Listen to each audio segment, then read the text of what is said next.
there, Bridget Mackay. I'm an attorney in Petaluma and I practice in elder law. This series of blogs I'm doing relates to applying for, needing, understanding long-term care services that you can get through Medi-Cal, which I defined what that is in my first video blog, so I would check that out. Today I want to talk about 3 things you should do before you apply for long-term care Medi-Cal. If you have a loved one or a spouse or anyone who is aged over the age of 62 or disabled who cannot care for themselves and need 24-hour skilled nursing home care, then this is a program you may want to take advantage of. But there are 3 things you should do before you do that. The first is, and maybe all 3 of them should be this, but you should consult with an attorney who practices in this area, because the rules and regulations are both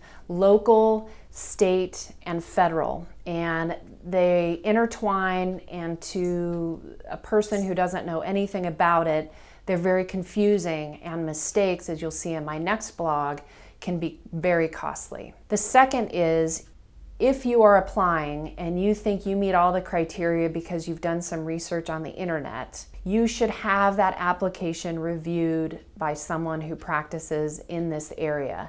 Not all estate planning attorneys do long-term care Medi-Cal or Medi-Cal benefits planning. That's another term we use for it. So get help with filling out the application, or in the very least have your application reviewed, and make sure you have the right documents that go with that application before you submit it to the welfare department. Otherwise, your application can be lost and take a very long time to be approved. The third thing is not only having your application filled out or with the help of someone else, preferably an attorney who practices in this area, but also definitely have that application reviewed. I know I said that under number 2, but I can't emphasize it enough.